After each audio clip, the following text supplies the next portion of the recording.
It's pretty quiet here. It ain't all that bad, but it's pretty quiet. When it does,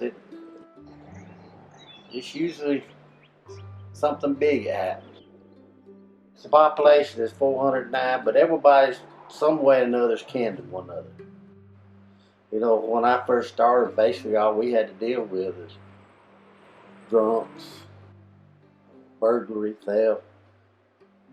Most of the time when I get a drunk, I either had to tow him to the car or back in it, sort of like being, they were friends. I mean, they're all family. We just tow up, sober them up, get them home.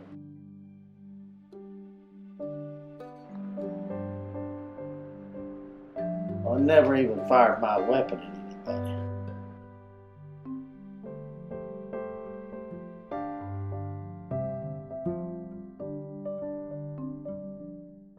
I hate to see anybody like that. I don't know what it's like not to know where you at, where you been, how you got there.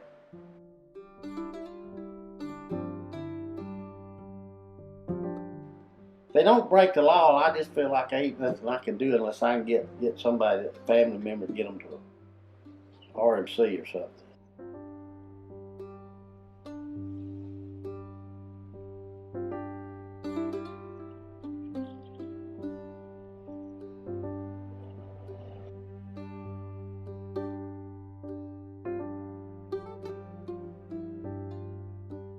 That's where they need to be instead of jail.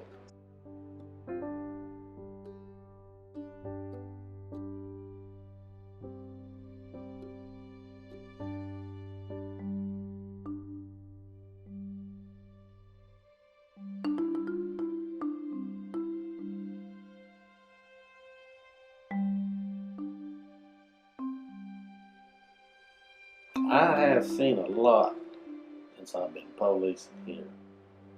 A lot of suicides.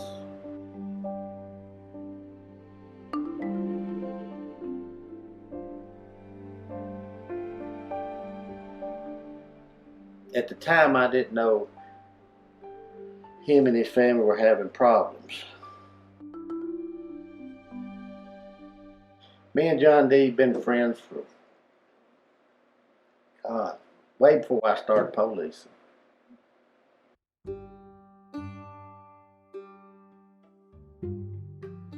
So I went out there and I knocked on the door. Nobody'd answer. Lights was off. When I unlocked the door, tried to push the door open, it wouldn't open. Something was blocking it. When I finally got the door open about 4 inches, 3 inches, and seen there was a chair blocking the door handle, he popped around off.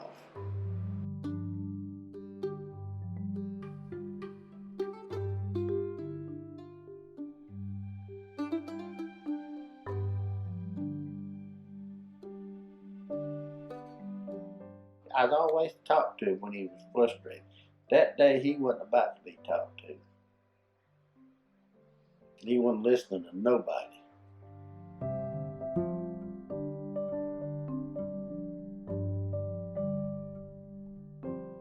Law enforcement only fired one round.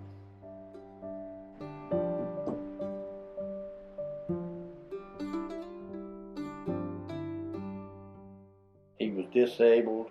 He couldn't get out and do much. Sat at home. And his wife worked hard. She worked all day at Walmart, most of the time late. And I think it just got to him, being there at the house by himself all the time.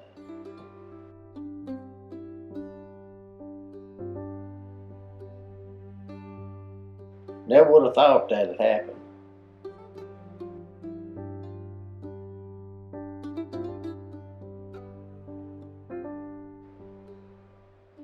I just put it in the back of my mind and go on.